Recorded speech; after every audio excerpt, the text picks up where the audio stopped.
Eligibility cum entrance test. ये केवल एक टेस्ट नहीं है बच्चों, ये एक ऐसा एग्जाम है जिसमें इंडिया के लाखों बच्चे हर साल बैठते हैं और यहाँ पे उनकी जो ये 2 साल की पूरी मेहनत है उसके पीछे बहुत सारी भावनाएं, इमोशंस, उनका बहुत सारा परिश्रम जुड़ा हुआ है। आप सभी इस चीज से बहुत अच्छे से रिलेट कर पाएंगे। पर मैंने ये चीज ऑब्जर्व की है, हर साल ये ट्रेंड देखने को मिलता है कि शुरुआत में जो बहुत जोश से आप लोग बोलते हैं ना कि हम नीट को क्लियर कर लेंगे, एग्जाम के अंत तक आते आते जब आपके पास लास्ट के कुछ 3 से 4 महीने बच जाते हैं, आप अपनी उस मेहनत को कहीं ना कहीं डगमगा देते हैं अपनी कुछ चुनिंदा सिली मिस्टेक्स के कारण। तो मैं यहाँ पे उन सिली मिस्टेक्स की बात करने वाली हूँ जो आप लोग बहुत ज्यादा करते हैं और अपने नीट एग्जाम में अपनी सीट अलॉट करने के चांस को, जिसके हाई चांसेस होते हैं, उसको आप खो देते हैं, वो आपसे चूक जाता है। चलिए बात करते हैं उन मिस्टेक्स के बारे में। तो बेटा जी, पहली मिस्टेक मैं यहाँ पे आप लोगों के सामने लेके आती हूँ जो बच्चे बहुत ज्यादा करते हैं। आपको याद होगा ना वो समय जब आप लोगों ने नीट एग्जाम के लिए तैयारी करना स्टार्ट किया था, एकदम आपका क्लास 11th का स्टार्टिंग का टाइम। हाँ, कितने जोश से आप लोगों ने बोला था कि यार हम लोग तो नीट एग्जाम को फोड़ देंगे और मैं अपने पेरेंट्स को, अपने टीचर्स को डॉक्टर जरूर बन के दिखाऊंगा या दिखाऊंगी। पर अब क्या हो गया यार, अब जैसे ही आपका एग्जाम नजदीक आ रहा है आपकी तो तैयारी फीकी पड़ती जा रही है। ऐसा हो रहा है ना? आई नो बहुत सारे बच्चे जो है इस टाइम पर आके बहुत सारे मल्टीपल रीजंस की वजह से अपनी तैयारी में बहुत चूक कर देते हैं और ये बहुत बड़ी गलती कर रहे हो। ये एक ऐसा समय होता है जिसमें आपको विग्रसली अपनी एग्जाम की तैयारी करनी चाहिए। जितनी जी जान है बेटा जी इन 4 महीनों में लगा दो, जितना बल श्रम जो है आपके अंदर सब इसी एग्जाम में आपको दिखाना है। ये जो सिर्फ एग्जाम के पहले ये आपको 2 साल जब स्टार्टिंग हो रहा होता है ना तब नहीं दिखाना चाहिए। ये जो जोश है ना, आपने देखा है जब कभी भी कोई इंसान जो है वो रेस में भाग रहे होते हैं, हाँ, वो स्टार्टिंग के लैप्स जो हैं वो धीरे धीरे करते हैं। जो विनर्स होते हैं ना वो हमेशा स्टार्टिंग के लैप्स में कम एनर्जी यूज करते हैं और एंड में वो हमेशा ज्यादा एनर्जी को यूज करते हैं। तो आपने वो गलती जो है यहाँ कर दी है, ठीक है? अब उस गलती को सुधारने का समय आ गया है और वापस से अपनी कमर को कस लो और एग्जाम की तैयारी में लग जाओ। तो जो सेकंड मिस्टेक स्टूडेंट्स करते हैं कि कुछ चैप्टर्स या कुछ टॉपिक्स को लेके वो इतने ज्यादा ओवर कॉन्फिडेंट हो जाते हैं कि वो अपने उन चैप्टर्स को रिवीजन के अंदर लिखे ही नहीं आते हैं और जब एग्जाम में उन्हीं टॉपिक से क्वेश्चंस आते हैं तो आपसे वो क्वेश्चंस नहीं लग पाते हैं।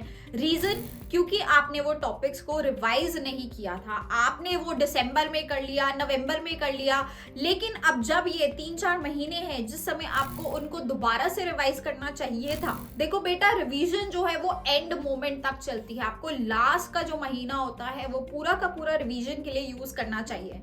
तो इसलिए बीच बीच में आपको सारे टॉपिक्स को रिवाइज करना जरूरी होता है, स्पेशली इन लास्ट के 4 महीनों में। अगर आप वो रिवीजन नहीं करोगे तो बहुत चांसेस है कि एग्जाम में जाके आप उन कॉन्सेप्ट्स को, उन फॉर्मूलाज को, उन चीजों को भूल जाएंगे।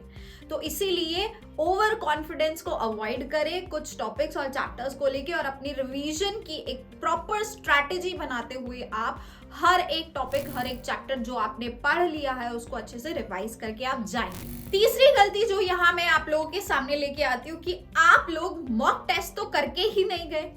अरे यार, जो आपने 2 साल तक सारा थियरी पढ़ा, सब कुछ क्वेश्चंस के प्रैक्टिस किए, लास्ट में अगर आप लोगों ने उनके टेस्ट नहीं लगाए, मॉक टेस्ट नहीं लगाए, आपको नहीं पता कि एग्जाम का पैटर्न कैसा रहता है ना, आप 3 घंटे के अंदर उस एग्जाम को कैसे दे सकते हो और कैसे आप लोग जो है जोलॉजी, बॉटनी, फिजिक्स और केमिस्ट्री को किस तरह से कितने कितने टाइम में आप लोग कवर कर सकते हो, अगर इस चीज की प्रैक्टिस आप लोग नहीं करके जाते तो बेटा जी आपकी जो तैयारी है वो ऑलरेडी बहुत कम है। क्योंकि जो बाकी के जितने भी टॉपर्स होते हैं उनको एग्जैक्टली आइडिया होता है कि किस तरह के क्वेश्चन में कितना टाइम देना चाहिए, जोलॉजी में कितना देना चाहिए, बॉटनी में कितना देना चाहिए। तो अगर आप इस चीज में पीछे रह गए तो बेटा जी समझ लो आप ऑलरेडी पीछे हो चुके हैं। तो आपको ये मिस्टेक बिल्कुल भी नहीं करनी है और आपको सारे जितने आपके मॉक टेस्ट आपके सामने आते हैं आपको वो देने ही देने हैं।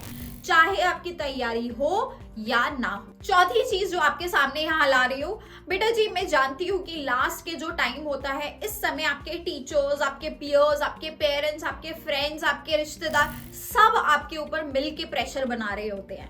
सबको ये रहता है कि अब तो आपका एग्जाम आने वाला है, कैसी तैयारी है, तो सब आपको जो है एक तरह से क्वेश्चन, कि आपके ऊपर एक क्वेश्चन मार्क रहता है इस समय पे। पर आपको इस क्वेश्चन मार्क से अभी डील नहीं करना है, ठीक है। आपको किस चीज से डील करना है? आपको डील करना है अपने आने वाले एग्जाम से। तो ये जो प्रेशर का बबल है ना, इसको पिन मार के फोड़ दो, क्योंकि अभी आपको इसका जवाब देने का जब सही टाइम आएगा, वो आएगा नीट का एग्जाम देने के बाद, उसका रिजल्ट आने के बाद। तब तक वो क्वेश्चन मार्क उनके सर पे लगा रहने दो। पांचवी और आखिरी गलती जो बहुत सारे बच्चे एंड मोमेंट पे आके करते हैं, लास्ट के 3-4 महीनों में उनसे ये मिस्टेक होती ही होती है। वो क्या करते हैं कि वो अलग अलग रिसोर्सेज से पढ़ने की कोशिश करते हैं। उनको ऐसा लगता है कि अलग अलग जगहों से पढ़ लेंगे तो उनका जो स्कोर है वो और ज्यादा बढ़ जाएगा, लेकिन इनफैक्ट स्कोर तो नहीं बढ़ता, उल्टा और क्या होता है कि आपने जिन रिसोर्सेज से पढ़ाई की होती है, आपके दिमाग में सिर्फ और सिर्फ उन्हीं की इमेजेस बनी होती है। याद रखना बेटा, जिन पेपर से, जिन किताबों से, जिन नोट से आपने पूरे 2 साल पढ़ाई की है, वो आपके दिमाग में छप चुके हैं, आपके सबकॉन्शियस माइंड में वो बैठ चुके हैं। अब इस समय पे अगर आप अपने ब्रेन के साथ छेड़छाड़ करने की कोशिश करोगे और उनको नए तरह के रिसोर्सेज प्रोवाइड करोगे, तो वो उनको एग्जाम टाइम में रिटेन नहीं कर पाएंगे, और इस रीजन से जो है आप एग्जाम में बहुत ज्यादा गड़बड़ियां कर सकते हैं। आपको हो सकता है कि एग्जाम टाइम पे क्वेश्चंस याद ना आए, टॉपिक्स याद ना आए, आपके सारे कॉन्सेप्ट्स हिल जाएंगे। तो ये गलती बिल्कुल भी मत करना। जो आपने 2 साल के अंदर अपने नोट्स बनाए हैं, शॉर्ट नोट्स बनाए हैं, एनसीईआरटी को हाईलाइट्स किया है, जिन भी जगहों से, जोन से, सोर्सेज से आपने पढ़ा है ना बेटा जी, सिर्फ और सिर्फ उन्हीं रिसोर्सेज को इस समय पे आपको रिवाइज करना है, ठीक है बेटा जी। तो आई होप आप ये सारी मिस्टेक्स को अपनी लाइफ में, अपने इन आने वाले 4 महीनों में अवॉइड करेंगे, ताकि आप नीट का ये जो 2024 का आपका एग्जाम है उसको बहुत अच्छे से दे पाए। All the very best. Thank you so much.